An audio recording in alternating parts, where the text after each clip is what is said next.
So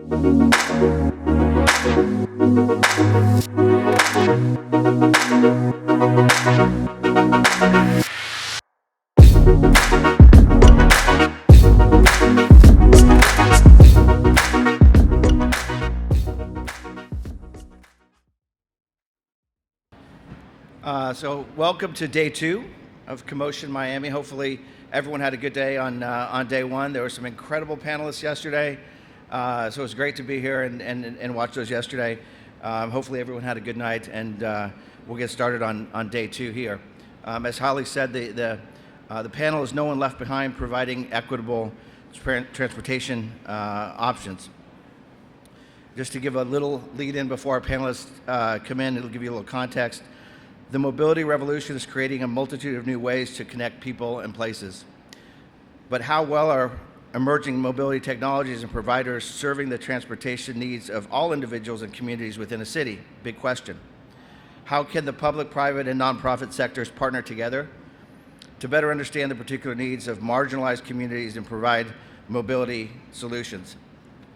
So just a couple observations that I made yesterday. I have a feeling that the entire CoMotion Miami should be renamed Equity, because yesterday, although the panels were not necessarily about equity, everyone talked about equity. It was the first word out of people's mouths. In fact, yesterday I made a couple notes. Mayor Daniela from Miami-Dade County, she said she uses the 4 E's when managing her administration and everything that she does. I don't remember what 2, 3, and 4 were, but number 1 was equity, which was super interesting, echoed by the Mayor Plante of Montreal, saying that inclusiveness is essential to realize equity in mobility. The other thing that Mayor Daniela mentioned was she had kind of a 5th E, which if any of you were here and remember, it was really quick, but it was empathy. So how do we look at mobility from the eyes of everyone, right? Not just as a public, as a government officials, as private, but from the eyes of underserved communities. How do they look at mobility? So that was important in her platform and what she does every day for Miami-Dade County. Other people mentioned equity: Salita Reynolds, Carlos Cruz Casas, Christophe Arnaud from Blue Systems, Ulyss Cluckley. Everyone talked about equity. So we could talk about it all day long, but we only have about an hour, maybe 55 minutes, right? So I'm not going to talk any further, but what I want to do is introduce this incredible panel of professionals that we have here that has an unbelievable amount of experience, and I'm humbled to share the stage with them and try to steer the conversation, but I don't think there'll be much steering because everyone is so passionate about what they do and providing equitable transportation in their particular lines of work. So I'll invite the panelists out. I'll introduce them as they come out, but you guys can come on out. Kome Ajise, he's the Executive Director of Southern California Association of Governments with over 30 years of experience. Vivian Myrtetus, she's Head of Partnerships and Policy with HELBIZ. She has been in the micromobility business from its inception and has worked in a lot of other positions. Bhide, Director of Mobility from the city of Tampa. Vic has over 20 years of research and local government experience in urban mobility. And last but not least, Grace Perdomo, Executive Director of Transit Alliance Miami. And she'll share some amazing stories about the evolution of mobility here in Miami. So welcome the panelists, please, and we'll go ahead and dive in.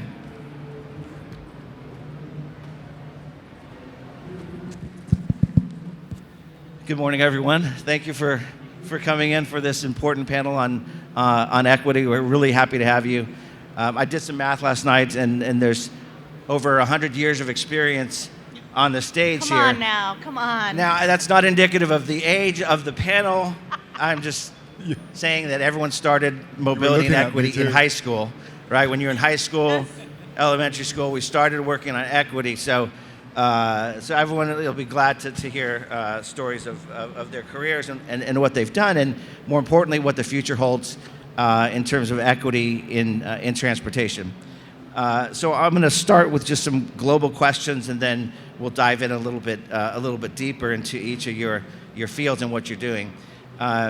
So for a group question, and again to everyone, thinking holistically about equity and transportation, what's the biggest challenge today? So equity hasn't been something that we've just started to think about. This goes back generations. It goes back decades. It's always been a challenge. But what is the biggest challenge today facing us in cities or nonprofits or in private business in providing equitable transportation to everyone? So think about planning, funding, investment, public-private partnerships. Kome, I mean, maybe you first. You're up. Well, thank you. It's really good to be here. It's always fun to be at CoMotion conferences. It's always energizing, and looking forward to the LA CoMotion here soon. Yeah, you know, the idea of equity, it's sort of, you know, it's amazing that we're talking about it today, and it's novel. It seems like we're talking about it, but it's something we have been dealing with or not dealing with for the rest of time, basically. In terms of what are the things to kind of consider right now that are important to equity, I think political will is a big deal. But more importantly, I think it's our philosophies about how we think of transportation.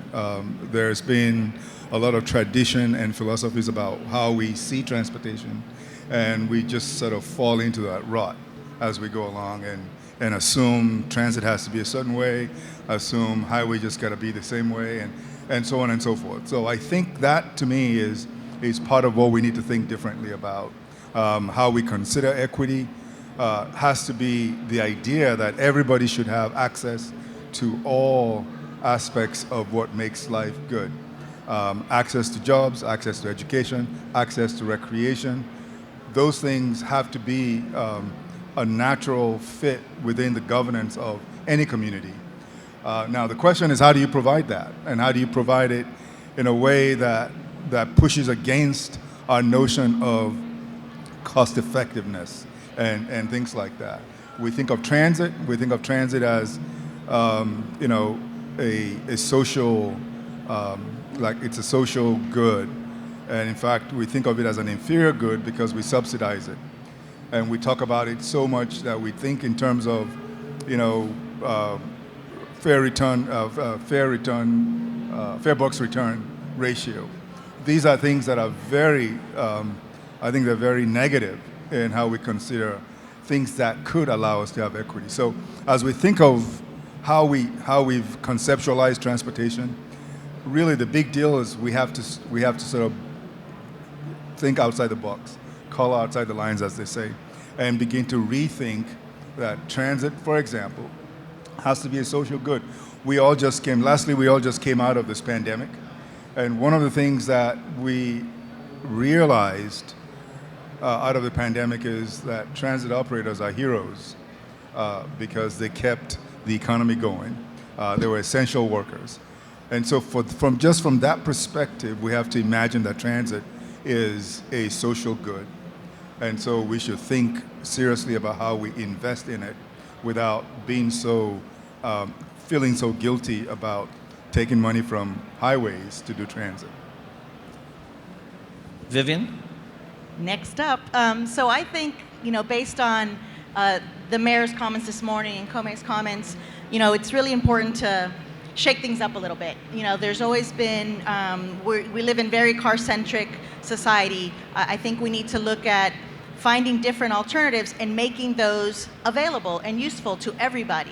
You know, whether it's micromobility or it's a freebie system, a microtransit, a bus system, we really need to open the doors to everybody to provide more access and make it more available. And in terms of being a vendor working with cities, you know, we need to move past this pilot program. Micromobility is here and it is a solution, and we need to stop dating, quite frankly, and we need to get married, and we need to have relationships with the cities we work with so that we can have a long-term, look at long-term solutions. We can invest as vendors in the communities and understanding, you know, what are the real goals that those communities are trying to reach and how we can help reach those goals. And so I think it's important. Let's stop dating, let's get married, let's move down the road, and let's build a long-term relationship to find solutions for the communities that we're engaging in.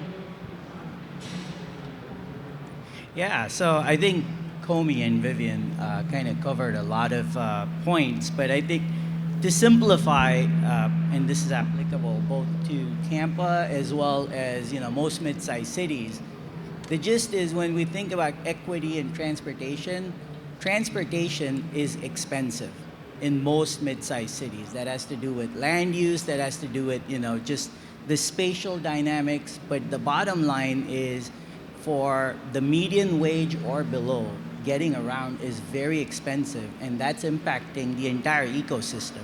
It's impacting access to jobs, it's impacting quality of life, and certainly that's not an equitable way to move forward. And just to bring that to life, in Tampa, transportation for the median wage is about a quarter of the household budget. It's a quarter of the household budget, and it's not that far behind housing. So when we talk about the housing crisis, it's also a transportation crisis, and if you move the needle on one, you will be able to impact the other. So that's really how we're approaching it, from a challenge perspective, is the cost first, and certainly we need to have the systems in place, like better bus systems and first mile, last mile. So, Grace, you work for a nonprofit, and you have a history of helping to create bikeable and walkable neighborhoods, a tremendous background in planning. Where, from a planning perspective, does all of this fall into from creating equitable transportation? I mean, planning is obviously key, right? I mean, going back to building highways and how they were built and where they were built back in the day, there's not much we can do about that today, or maybe there is. But from a planning perspective, where do you think we are today? What are the big challenges? Thank you, James, for that question, and I wanted to thank my colleagues for their thoughts and perspectives on this timely and important conversation. And as a Miami native, I wanted to welcome you to Miami. We, of course, know our beautiful beaches and beautiful cityscapes. We also know, of course, of our unending traffic woes. And I mention this because we have spent decades trying to resolve those issues by adding lanes and therefore more traffic, right? So that's essentially why Transit Alliance exists to begin with. We have found that if you don't give choices to people, the easiest choice will be to continue to drive, right, throughout our city. And that's not good for us. It's actually a bad thing because we are first in line, right, to be impacted by climate change. And in addition to that, transportation accounts for more than 50% of our carbon emissions. So we came on the scene back in 2017 as a group of enraged citizens to address budget cuts that were happening at the county level to the tune of 25 million. And we immediately understood that the impact that that would have on our minority income and challenged neighborhoods would be enormous. And so we led a campaign called Stop Transit Cuts, and were able to restore over 15 million. And I'm getting to the point of planning. That particular campaign led to many others, and what we have found is the biggest challenge regarding equity is being able to ensure that the community has a seat at the table. Oftentimes when we engage people, when we attempt to raise awareness and create understanding of how choices of how we move around in our city affect our daily lives, we think that issues like funding, political will, planning will in effect be very different from what they are today, right? Because they will be prioritized differently, the solutions. And again, we think also that transit agencies need to include equity in their decision-making process, and also need to operationalize equity when it comes to their daily, day-to-day operations, budget allocations, how they engage the public, and so forth. So we think it's essential that transit be figured out by it being a collective effort and having the community at the table. That's great. Funding, I want to come back to funding because I think that's super important. And I want to talk about a study that the University of Michigan did and talked about funding. I want to go to Vivian, though, because you talked about getting married. And so it made me think about, like, what are the vows? Like, if you're going to get married to a city, right? What vows do you expect, and what are your vows to the city, right? Because where does equity fall in those? You've got a commitment to your shareholders to run a profitable business. but you've also have responsibility to your partnership at the city. So what are the vows you're looking for from a city, whether maybe it's subsidies or where does equity fall in your vows, and what do you expect back from your marriage partner, the cities? Yeah, I definitely think it's I definitely think it's a commitment, and it's a two-way street, and it's a relationship. Quite frankly, that's how we move the needle. That's how we have success. And so, things like not just dumping 200, 300 scooters and trying to, in the most beneficial area, we're going to make the most money. We want to make sure that we're serving everybody. That's our commitment at HELBIZ, is to be partner first. And so what does that mean? It means before we go into a city, we're reaching out to local organizations and understanding what are their needs, where are the gaps, how can we help facilitate, make sure that they have access, because it's about the city doing well. That means our business does well. That means the citizens do well, and everything thrives together. And so it's important to make sure that we're part of that conversation and include the community, because it's, in my opinion, the best way to be successful. And so we commit to making sure that we're deploying in equity zones. And so yes, sometimes those may not be so profitable. So how do we sustain that long term? Well, maybe we work with the cities. Maybe a ride starts and ends in an equity zone, and we get a rebate or discount on our fees, perhaps. One of the things that we do to make sure that people are using our service is to work with community groups and let them know that we offer free rides if you are a low-income rider with a federal, state, or local program. We extend it all the way down to the local level, and you get 100 free rides. And we're finding that we're doing a good job talking about it, because we did a recent poll. 25% of our riders knew about the program. I'm embarrassed to say that a lot fewer are actually enrolled. And so how do we move that needle? So it's my goal to really make sure that we're partnering with the city. Who are the folks that we need to be talking to make sure that they know about it? So let's say you're enrolled in a local low-income program. Can we partner and automatically give you, the free ride? Can we make you automatically enrolled in our access program if you're automatically qualified for their program? So there's lots of conversations to have, but again, we can't really get deep into those conversations if we're in a 6-month pilot or a year pilot. It's something we want to grow long term with cities. Thus the marriage proposal. That's right. To cities. That's my dowry to the city, is I'll give you free rides if we work together on a long-term commitment. That's fantastic. And you mentioned discounted fees or subsidies from cities for rides maybe originating in an underserved community. If you're paying your permit with the city on a per trip basis, it's a lower cost that you have to pay the city to operate there if you're doing business in the underserved communities. Right. I think LADOT does something like that as well. I kind of want to stick with that theme, Vic. I know we had talked before, and you talked about a surtax and the goal of low to no cost transportation options. There's a theme, or I guess a theme floating around that I just learned yesterday, which is universal basic mobility. How does universal basic mobility relate to what's going on in Tampa today and what you're talking about, the surtax or low to no cost transportation options? Sure, and I'm glad you brought that up. All right, so a little background on Tampa and our context. You heard that from Mayor Suarez earlier today, that Miami is growing and growing rapidly. So is Tampa. But it comes with challenges and problems. So our inflation in Tampa was higher than anywhere else in the nation in 2021. Our growth rate is also really high. Our rate of rents increasing is also highest in the nation. So with this backdrop and looking at the challenges with cost of transportation, personally, we feel, and when I say we're talking about the ecosystem, the MPO, the county, the city, we're all on board with this. Cost of transportation is a very critical factor to us, and its correlation to how we plan our spaces and how we invest in our spaces becomes all one conversation. So on the cost part, one of the reasons the cost of transportation is so high in Tampa is because transit investment is at a historical low. It is extremely low when compared to, we're the lowest among the top 20 metro areas, basically. And so that means we're increasingly car-centric and car-dependent. And car costs are not easily perceivable because they're completely unbundled. So your car payment, parking, maintenance, all of them are separate. And when you add them up, they're significant.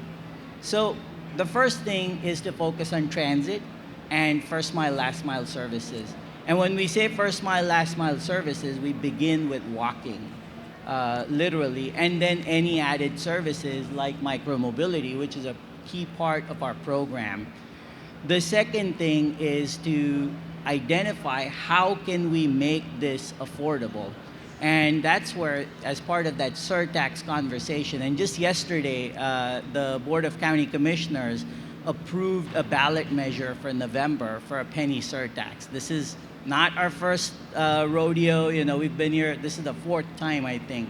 The last time it passed with 57% support within the county. And 57%, you know, as politics go today, is a landslide. It's a home run right there. So right? the community wants it. It's very clear.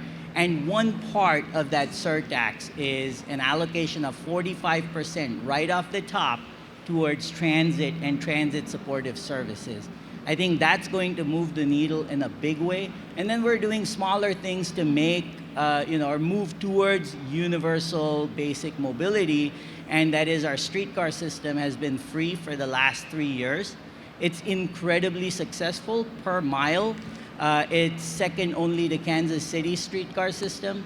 And here in Florida, we have more rides in 2021 than entire Sunrail system, which is a 61-mile system, and ours is a 2-mile system. So our hope is we continue to grow that system past the interstate, connect to, our streetcar suburbs of the past, which are now diverse and lower income neighborhoods, and provide them better connections to all the prosperity that's happening in our downtown core. So past the interstates, past the freeways, so reaching out to the suburbs, which we all know that people are being pushed out of cities, the dense urban environments where they've lived for generations. They're being priced out of downtown and being pushed out. And how do we get services out beyond the freeways? And historically, freeways were built and divided communities, black, brown communities, poor communities historically. And how do we address that today? I want to stay kind of with that theme of universal mobility and turn to Grace for a minute and ask about the Better Bus Project and Brightline and how they merge with the idea of universal mobility or low-cost mobility for all. Thank you, James. The Better Bus Network project was a project that we started out in 2018, 2019. As the largest grassroots level led advocacy effort to redesign our bus network, countywide network. It's a network that was designed over 30 years ago, and Miami is a very different city today. We've welcomed over 1.5 million residents, and again, the system was unreliable, infrequent, and through our community advocacy efforts, we managed, and by seeking also funding, we managed to propose to redesign the entire network. It was unanimously approved this past October and is slated for implementation in the summer. We could not have redesigned the system without engaging many volunteers, supporters, and community stakeholders that went out and met transit riders where they were. We thought that was essential to really understand how people move within our city and really understand what the needs of our communities are. So that piece became essential. We, as part of the Better Bus Network, we conducted a variety of workshops, mobile tools, conducted surveys, did text lines, again, to get that community feedback. The Better Bus Network will provide, we think, the best, most reliable, frequent, and safe services for our countywide residents. And we believe micromobility is an essential component of that. And I know that Brightline on the private sector side has really worked to resolve not just about transit on their trains, but also about providing access within a 1 mile to 5 mile, I believe, catchment area where they can quickly provide other mobility options to get people to where they need to be to ride transit. And a component of the Better Bus Network is also to address that first mile, last mile access by providing options to our riders so that they can get quick access to bus stops and transit stations. Super. That's super interesting. And it's been mentioned before, even yesterday, the data collection, getting people into the communities, not just sending out surveys, but getting people into the communities where they are and on the streets in those one-to-one interviews, 5 minutes, give me 5 minutes of your time and tell me why you're riding this, where you're going, what you're doing, where you're coming from, how often do you use it, why haven't you used it before, right? Finding out that information is critical to positioning transportation options where people need them, when they need them, et cetera. I want to turn to that point, James, yeah, go ahead.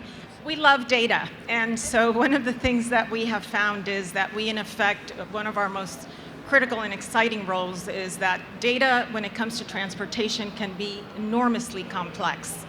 And so we actually work to translate that data for the public in ways that they can understand and what the issues are in a simpler way and be able to make decisions about how it affects their day-to-day lives. So that becomes essential. We're really excited about creating innovative tools of civic engagement and how technology can be used, again, to engage the public. I love that, and thanks for queuing up data for me, because I wanted to talk about data.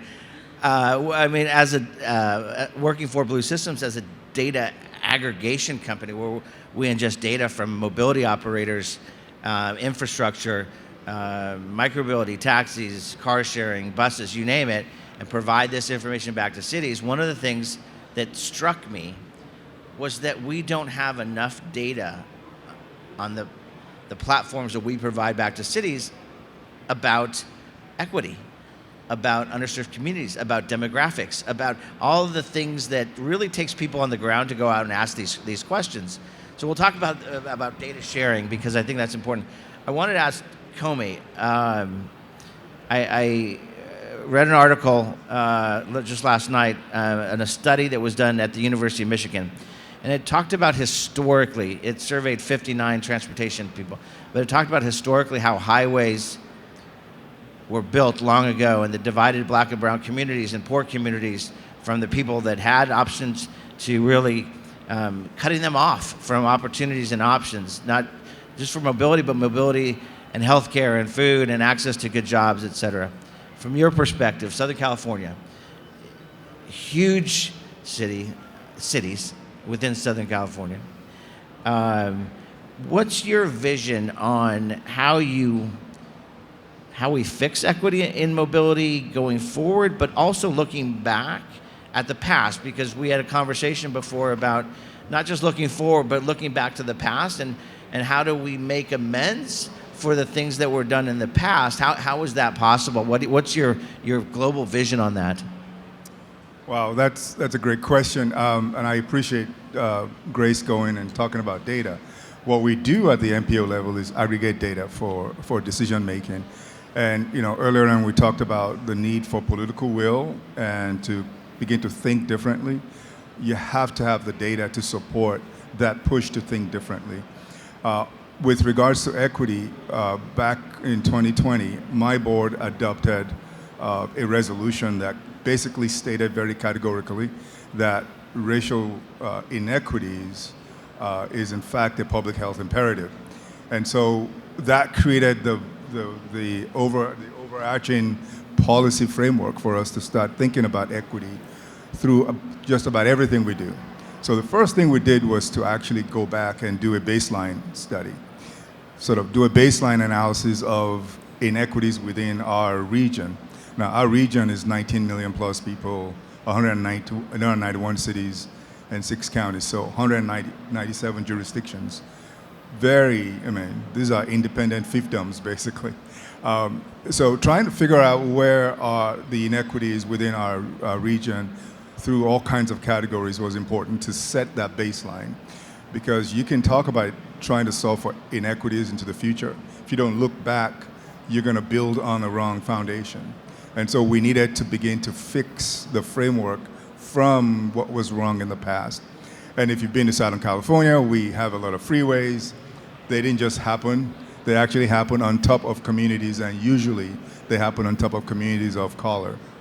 And so beginning to think about how we reframe that, where we take some of those, in fact, we're working on making those connections where we're bridging freeways, taking freeway, planned freeways out to recreate and reconnect communities.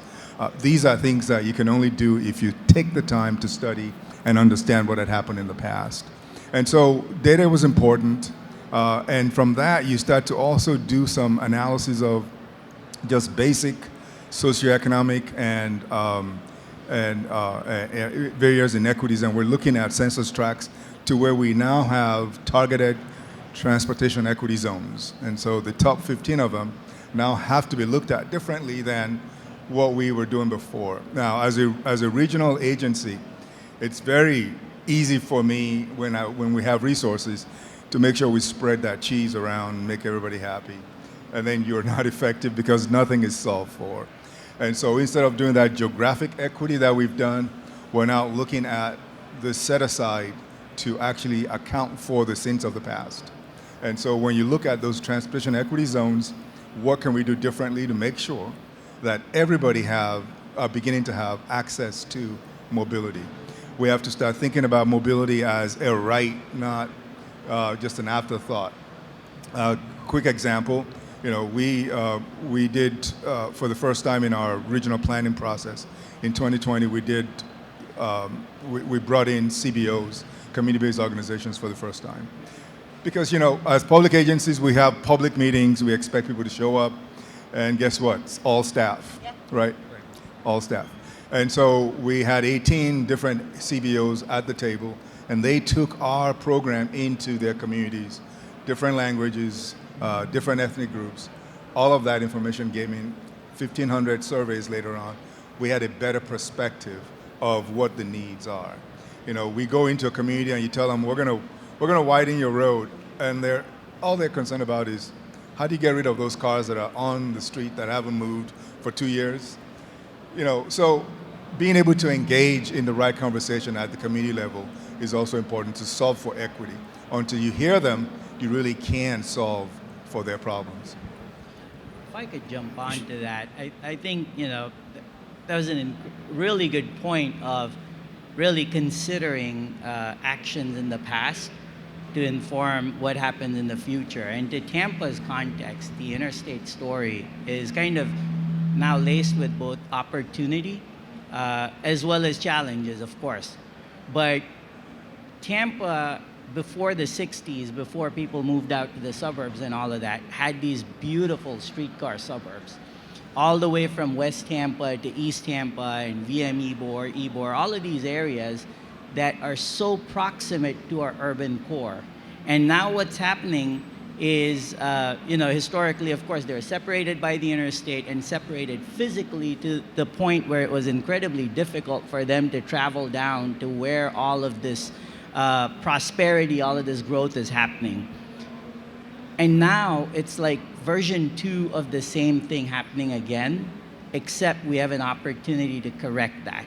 So Tampa, I mentioned, is growing rapidly. To put that in context, over the next 20 years, we anticipate Tampa adding 258,000 jobs, 80% of which will be occupied by non-Tampanians, so folks from South County or other neighboring counties, because Tampa is kind of the epicenter, if you will. As we plan for and accommodate for these jobs and this kind of level of growth, most of it our attempt will be to focus that between the airport and Ybor City, which is directly in line with where the interstate runs currently. And our goal would be to look at the historic streetcar suburbs, which are very much urban neighborhoods today, north of the interstate, very well gridded out, perfect for mobility, established transit corridors, walk-by corridors, and one project at a time start connecting these neighborhoods to that urban core. And there's really no magic bullet to it. It's good planning, and it's a lot of elbow grease, working with one neighborhood and one project at a time. But we're having some success. So right now, Tampa has 2 projects that are kind of Hudson Yard scale going on right now, and 2 more planned after that.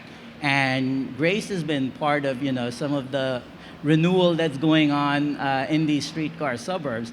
And it's literally hard conversations, one at a time, one project at a time, to establish those connections. Those connections are walk-bike connections. Those connections are transit connections. And the effort is to keep them as low to no cost as possible. That's fantastic. I want to come back and talk about that a little bit more in a minute, but I wanted to touch base with Vivian. We talked about people from the community CBOs and getting people to the table that are from these communities, right? That are driving the decisions, the policy decisions, where the money's being spent, et cetera. Communities, underserved communities, communities that are multicultural, that speak different languages, right? These are all barriers to using mobility, right? Unbanked.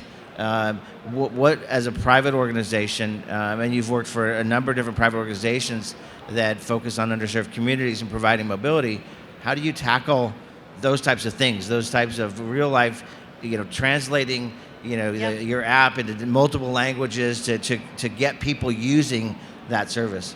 I wish I had 36 hours in a day. Let's start there. So there's so many opportunities, and previous to my work now in the private sector, I was in the public sector, so I have kind of experience in both sides to understand what it means and how you get things done, and the community is where it's at, because that is the life, of your city. And so from the very beginning, in the first company I worked in, I was always a voice within the company saying, we need to connect with the communities. We need to understand who our riders are. What do they need? How do we serve them? How do we connect with the goals of what the cities are? And so all those things that you mentioned, we make sure that we have an opportunity for those that are unbanked, those who might not have a smartphone, make sure that they have access to be able to use our devices, by a text, by phone type of situation. We make sure that we have multicultural, educational advertising and things in our app, and make sure that we're, again, understanding who we're serving to make sure that they can use our services. And we have folks on staff who are solely, their main purpose is to work in the community. We have a community partnerships manager. And through those hard conversations, because they're not all easy, and a conversation many years ago, actually in the city of, why, thank you. Actually in the city of Tampa, when I was with the previous provider, I got beat up pretty good from the disabled community because we were not considering them, Scooters, why would someone who's disabled want to use a scooter? And so from those conversations, we understand now that we need to look at all of the community and how we can address their issues and concerns. And I'm very proud to say that Help is the company that I'm working with now is launching some adaptive vehicles to make sure that we understand that they also want to participate and have mobility options. And it's important to have Braille stickers, because if, God forbid, someone leaves a scooter where it shouldn't be parked, never happens.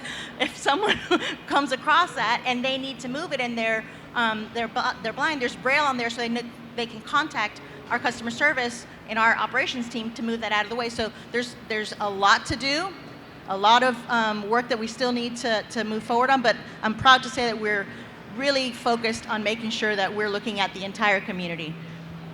That's great. I wanted to come back to a little bit about funding and 200 and some thousand jobs being added in Tampa, where you're going to get that workforce, where they're going to come from outside of the city center. What does mobility look like to bring those people in to the city? This study in Michigan asked transportation people, is funding a barrier? Is money a barrier? And oddly enough, they said money's really not a barrier. It's how that money is allocated, right? And so traditionally, you get money and federal dollars for highways and buses are subsidized, et cetera. But how do we make the decision to take a little bit of that money and fix those sidewalks in those neighborhoods so that micromobility can be used safely on those sidewalks? How people with wheelchairs can use that sidewalk safely to get to healthcare or just get to the bus stations. I mean, how do we, in Southern California, that must be huge, right? I mean, because you have this big, pot of money that you're dividing up. How do you ensure that some of those decisions are being made to enhance the infrastructure that people need in the underserved communities? Well, I think, again, it goes back to thinking differently, and quite frankly, we can talk all we want about how we need to do these things that we've talked about all morning until we start to change the laws, because the laws have regulations, the regulations guide how the money is spent, ultimately. And if you don't change that, well, you're not going to change a whole lot. So we collect most of our transportation funding in this country, and especially in Southern California, is from gas tax and specific sales tax measures that are for transportation. Most of those are geared towards capital projects. Well, on the transit side, you need operations money, operating funds, and you don't have that. And because it's gas tax money that's collected from people that drive cars, we feel obligated to spend the money for people. It's nexus. It's a philosophy in law, right? Until we break that and create this mobility funding pot that allows us to be more flexible. Several reauthorization ago allowed some more flexibility in being able to use more gas tax funding for rail and transit projects. So until we start to think differently like that, you're not going to be able to move the needle as much because what you need in some areas, while you need some highway investment in some areas, other areas like in the more urbanized areas, you need more transit investment. In our 20-year plan, transit is the backbone of our regional system. And so the real struggle is how do you create enough funding to complete that transit system such that you have this universal mobility opportunity, especially for folks that are underserved right now, because they're not going to use the freeways we built because most of them probably don't have cars. And we also are cutting back services on transit because transit has to perform to a certain level to get funded. And so we have to think differently, and part of that is, as we think of equity, to begin to think about changing regulations in our funding programs that allows us to be, as at least various communities, use the resources where it's most needed to solve for equity and create those equitable transportation. I want to shift gears for a few minutes and talk about safety and equity. Someone made the comment yesterday, Grace, that Miami is the most dangerous place to ride a bike, walk on the streets, even more so than New York. What needs to change? How do you change that, the infrastructure, to in the next 10 or 15 years or 20 years to make room for all the different emerging technologies in mobility that are coming out? I mean, it's not just bicyclists. We're talking about scooters. We're talking about delivery robots delivering food and healthcare items in underserved communities. I mean, you have sidewalks that sometimes are unwalkable or unmanageable or there are no sidewalks, right? How difficult of a undertaking is that, and where does that fall in the importance from a government level or a nonprofit level? So yes, our urban forum, because we are such a car-centric city, has really allocated our public spaces, our public real estate, to be used by cars, right? Which makes it's not pedestrian-focused, pedestrian-oriented, but totally the opposite. Miami also suffers from a very disjointed kind of ADD conversation about transit and mobility. And by that I mean there's a lot of efforts ongoing by a large number of organizations. And in the last couple of years, we have looked to collaborate together to find solutions together, which is a great step forward. I think that focusing again on engaging the community, what yesterday so eloquently was mentioned as being ground truth, is essential to have the community at the table to help make those decisions and help design a safer environment. And by the same token, find funding opportunities, either federal, state, or local, that can be invested into making changes to that physical environment and infrastructure. We think that repurposing, reinvesting in our public corridors and spaces is essential to really creating the type of city that we would all want to live in and move around in safely. So we're at the forefront of trying to have that conversation and lead that call. Go ahead, Vic. On that. So safety is, of course, really close to our hearts. Tampa is not far behind Miami in the Dangerous by Design report when it comes to not just walkers and bikers, but also motorists. And part of it has to do with car centricity, certainly. But that's where data also comes in, and that's where the Vision Zero process kind of comes in. Identify and establish where the biggest problem areas are. And if you look at most mid-sized cities, it's an open secret that most of the problems with safety occur on large arterial roads. And there's something about large arterial roadways that make them uniquely dangerous. For one, they try to do too many things. They try to accommodate access to smaller businesses that are only accessible by car. They try to accommodate pedestrians and high-speed traffic. And it's the confluence of all of these, land use, the road type, and all of that, that make large arterials the number one issue. So if we really want to address safety in a meaningful way in mid-sized cities, I would say, one, look at arterials, large arterials, usually owned and managed by the state, so work with the state on that. We're very lucky to have a great district secretary, FDOT District Secretary David Gwynn, very committed to Vision Zero. But the other is also start working with kind of societal habits or societal trends that already exist. And one big trend is nationally, about a quarter of all trips that we take are less than 2 miles. There's no reason for that to be a car trip. And the reason it is a car trip today is because alternatives do not exist to do it in a safe, comfortable, or interesting manner. And that's not very difficult to do, but it is a matter of prioritizing resources and changing laws and focusing, to Comey's point, on operations. I mean, it's operating dollars that ultimately maintain and preserve the systems that we have. It's not capital dollars. And it's operating dollars that keep the transit systems running. And those are the dollars that are missing at the table from local agencies, because that is entirely a local agency's responsibility. Just wanted to add real quickly to Go ahead. just to add to what Vic said. Data is important. Using data to figure out where the incidences are is important, such that in our region we've created this high injury network as a result of data. And one of the first things that jumps out is also predominantly areas where it's high percentage of people of color. So it's also, there's an inequity built into safety. So it now focuses your mind on where to solve the safety problem.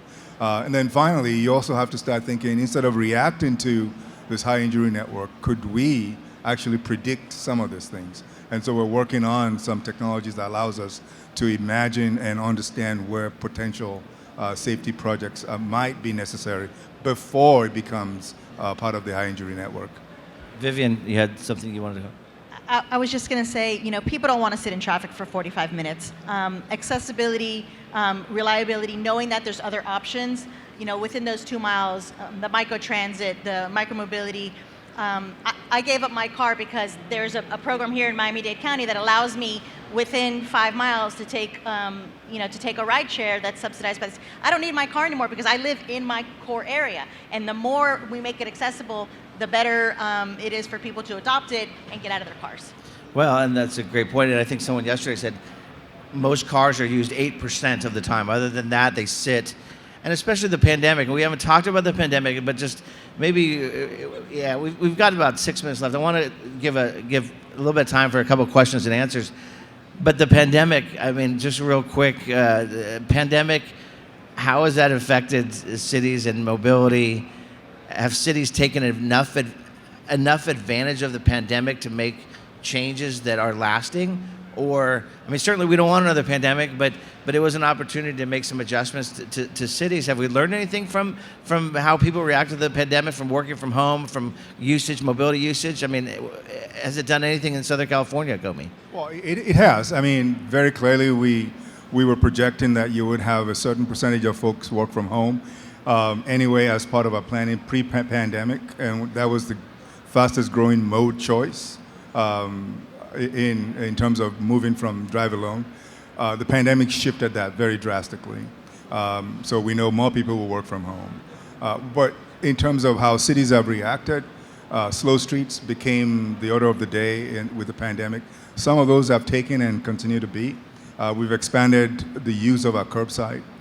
The most valuable real estate in any city is the curbside, but it's so underutilized and underimagined by most jurisdictions. So we're actually conducting a study right now on curbside management, because it goes to where micromobility fits, where urban freight delivery fits, where recreation and entertainment fits, where you have bike and walk.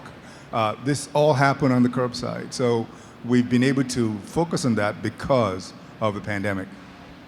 Anyone else want to follow up? Yeah, sure. So a big revelation for us through the pandemic was kind of understanding that if we're able to reduce the background trips and congestion, specifically car trips and congestion in the urban core or in Tampa, that it would actually benefit the entire region, irrespective of the mode of travel when they come into the urban core. And this was demonstrated by, March 2020, traffic, economic activity, everything just fell off a cliff. Everything stopped. And then right around June or July, at least in Florida, because of the circumstances here, traffic started coming back. And it came back to about 90% levels in Tampa or the Tampa Bay area for a good year. And we didn't have any serious traffic issues or challenges. And why was that? It was because that 10% of missing trips were all commuter trips during the day. Folks that, left their garages, dropped their kids off, came into work and back. The influence of that 10% of trips was so outsized that really gave us and the community kind of insights into, well, if we do something different in Tampa, it might move the needle in Tampa Bay. And that's why we have a transit and a walk-bike-centric strategy, among others, for this reason. I'll just say one thing. I'm sorry, Grace. For micromobility, we saw much longer rides happening.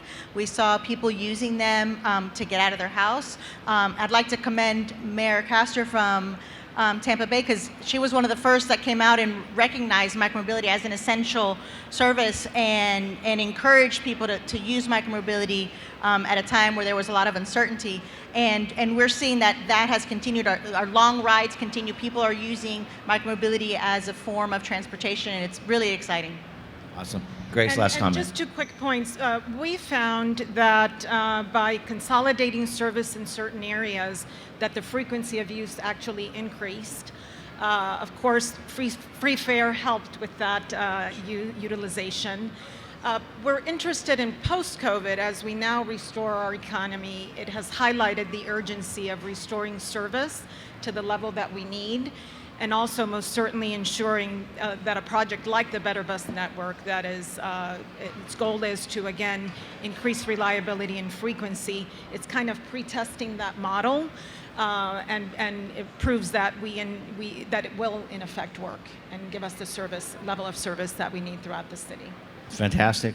So we've just got a couple minutes for question and answer. I want to thank all the panelists first. A round of applause for our panelists today.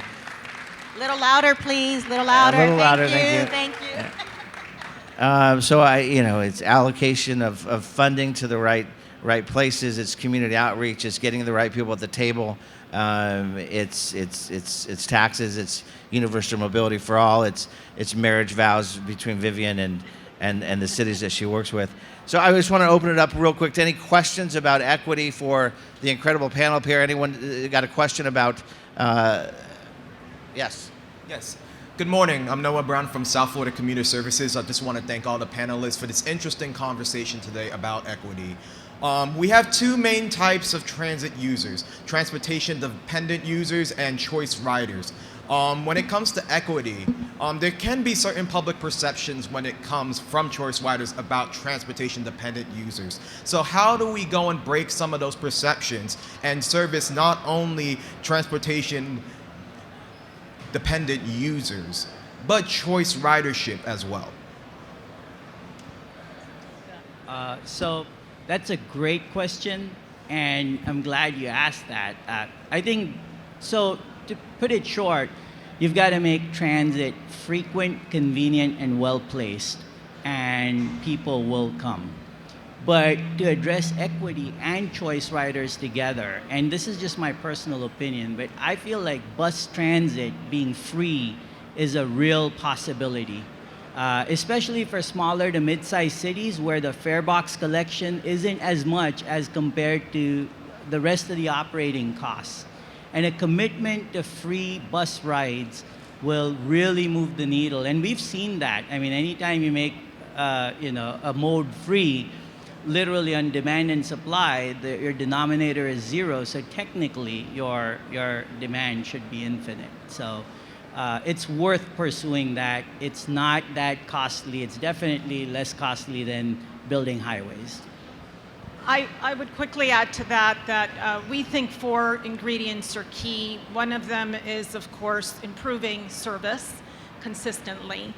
Marketing the service is essential. Well-trained workforce behind transit as well. And continuing to engage the public, not just at the design phase of a transit project like the Better Bus Network, but really continuing to have meaningful engagement with the community so that you can consistently improve the service as through time and get that continuous feedback loop is essential to creating that. So. I'll just quickly add that you want both choice riders and transit dependent, right? And that's why transit is there to serve everybody. It's a choice people should make. We say things like, you can own a car, but you should have the choice to not have to drive it every day if you want to. But the more important point is the service has to be just as good for the choice rider as it should be for the transit dependent. So, and more service, I think, is the key. And so I think both of those groups are necessary for transit, and that's the point of transit. Actually, it's a choice it's a mobility choice that people are making, and so whether you can afford it or you depend on it should not matter. The service should be good and frequent, such that you want to use it. If I may, yeah, go ahead. Only because I'm kind of passionate about this, but another thing that really helps is to connect or bundle housing with transit and unbundle parking from development. For one, it gives the private sector more freedom to decide how much parking to build. So just in downtown, structured parking costs about $30,000 a space. And so when you bundle housing and transit, it becomes an easier choice for people to make to take transit. Thank you for the question. Thank you. Any other questions? We've got about 2 minutes, so maybe 2 more questions. I'll make it quick. No, that's fine. My name's Anna Allwright from Cubic Transportation Systems. You were talking about free fares earlier and low access programs. In lots of areas where there's transport concessions or access programs, they're not highly utilized by the amount of population who are actually eligible. And this seems to be because they're often opt-in and there's lots of kind of sludge in the process. Do you have any advice for, where you would look to make these sorts of programs more accessible?